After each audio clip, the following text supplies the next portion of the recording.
Assalamualaikum warahmatullahi wabarakatuh. Kami dari kelompok 8 ingin mempresentasikan hasil diskusi kami untuk UAS yang berjudul penggunaan metode PSO untuk menyelesaikan rangkaian elektrik menggunakan MATLAB.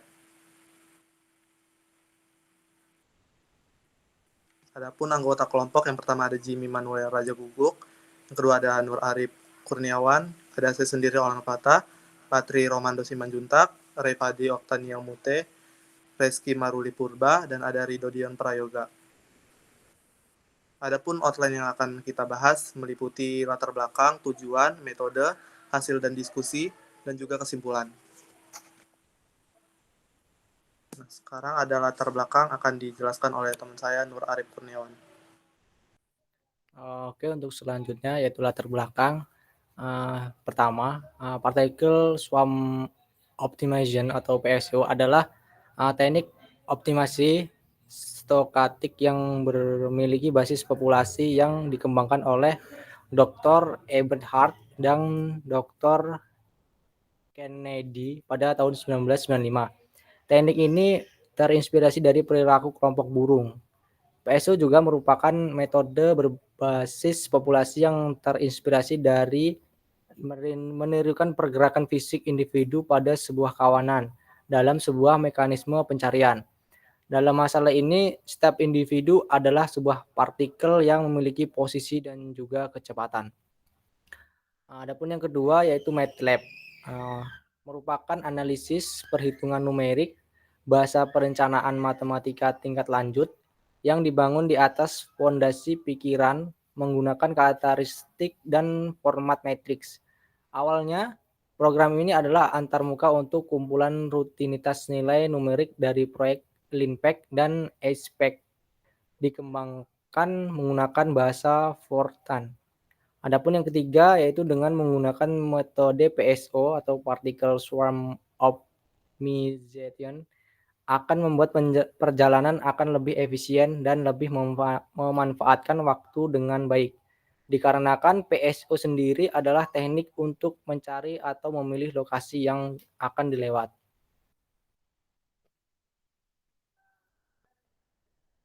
Oke, selanjutnya akan dibacakan oleh teman saya. Nah, kemudian di sini ada tujuan. Yang pertama yaitu untuk memenuhi ujian akhir semester mata kuliah sistem dan kendali cerdas. Kemudian yang kedua yaitu memahami implementasi PSO pada suatu rangkaian dengan menggunakan MATLAB. Kemudian yang ketiga adalah menentukan nilai kapasitor dalam suatu rangkaian listrik. Nah, selanjutnya akan dijelaskan oleh teman saya.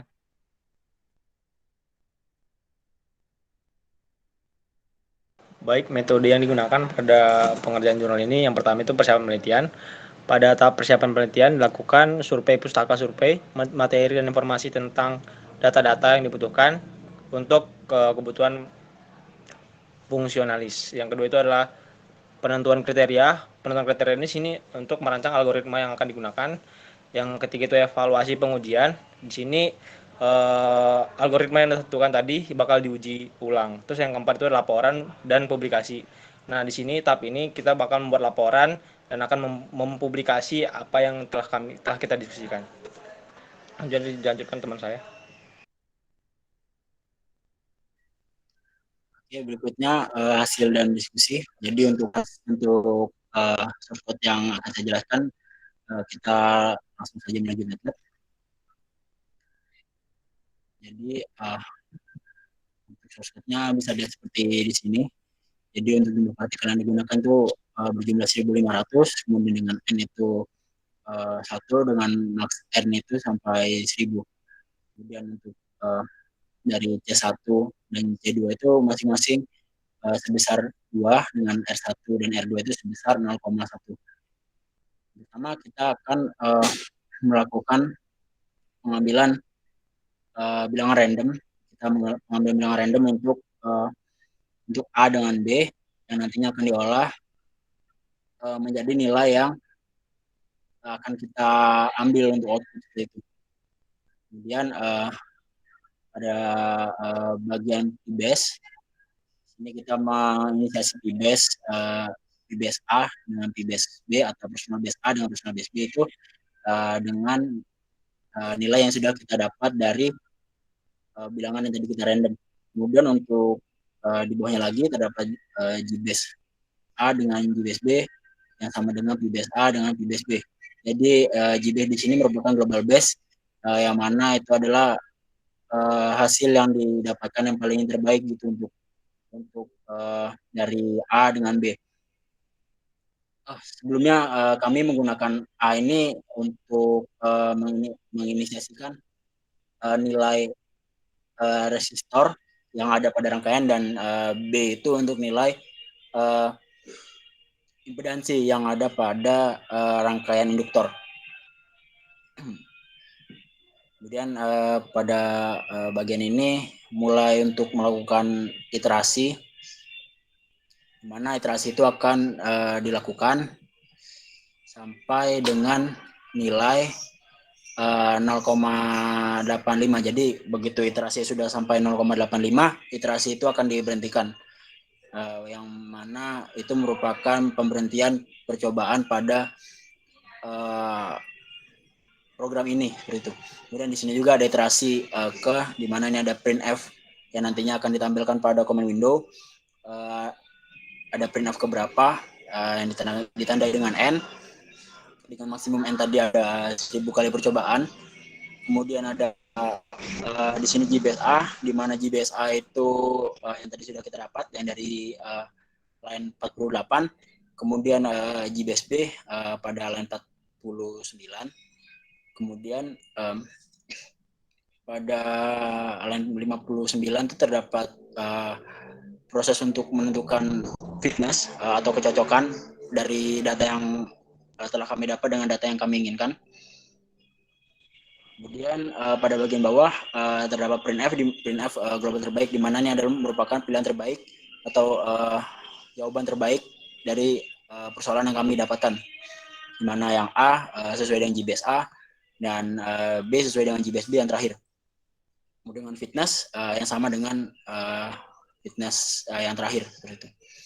Kemudian pada line 71 ini terdapat rumus yang kami gunakan untuk mencari jawaban yang akan kami dapatkan. Jadi kami menggunakan di sini output absolut, di mana 2 kali Pi kali 50 dikali A.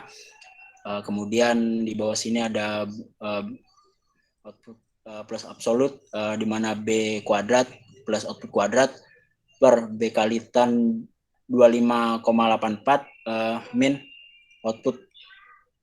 Kemudian untuk yang paling terakhir sendiri ada output absolut, di mana 1/337 kali 3 dikali output yang kedua ini, dari yang hasil yang output kedua. Kemudian yang terakhir adalah output untuk follow object dari fitness. Itu. Selanjutnya akan dijelaskan oleh teman saya.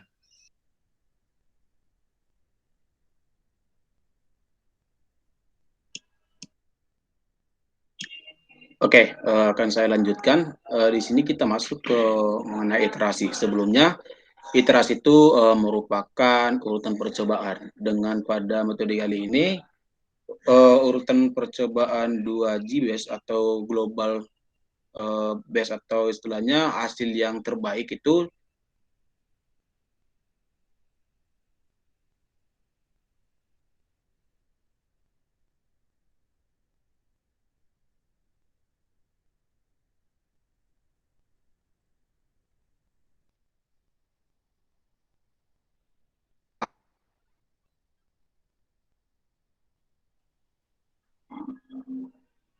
oke, maaf, saya reconnect. Terus lanjut ke iterasi ketiga.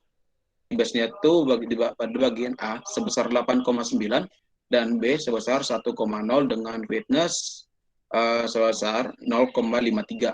Untuk iterasi keempat,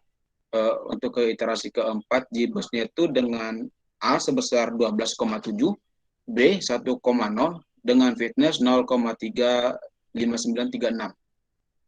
Untuk iterasi kelima, G-base A itu sebesar 8,9, untuk B 1,0 dengan fitness sebesar 0,59. Terus lanjut iterasi ke 6 G-base dengan A sebesar 8,9, B 1,0 dengan fitness 0,59596. Iterasi ke-7 untuk GBS-nya itu pada A itu 8,9 dan B 1,0 dengan fitness 0,59. Iterasi ke-8 GBS A itu 7,8 dan B 1,0 untuk fitnessnya itu 0,94. Nah, sebelumnya untuk fitness ini, di sini kita menggunakan maksimalnya itu sampai batas 0,8 atau seperti yang dijelaskan saudara teman saya tadi pada simulasi. Untuk fitnessnya kita menggunakan sampai batas 8,5. Jadi ketika GBS-nya itu fitnessnya itu lewat dari 8,5, untuk iterasinya akan berhenti. Itu. Selanjutnya untuk global terbaik untuk bagian A itu 7,8 dan B itu 1,0 dengan fitnessnya 1. Selanjutnya akan dijelaskan teman saya. Oke, terima kasih. Jadi pembahasan yang kita bahas tadi sebelumnya mendapatkan kesimpulan yang pertama, yaitu telah melakukan percobaan praktis form optimization atau PSO untuk ujian akhir ini di sistem kendali cerdas. Jadi yang kedua juga kita mendapat kesimpulan bahwa metode PSO itu dapat digunakan untuk mengetahui nilai pada suatu rangkaian elektronika yang dimana PSO merupakan teknik untuk mencari atau memilih lokasi yang akan dilewati.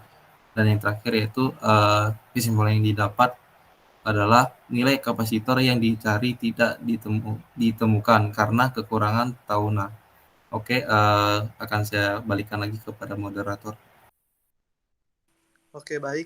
Di sini ada referensi yang telah kami gunakan meliputi 6 referensi. Jadi sekian dari presentasi penjelasan kelompok kami dengan judul penggunaan metode PSO untuk menyelesaikan rangkaian elektrik menggunakan MATLAB, dan sekian, terima kasih.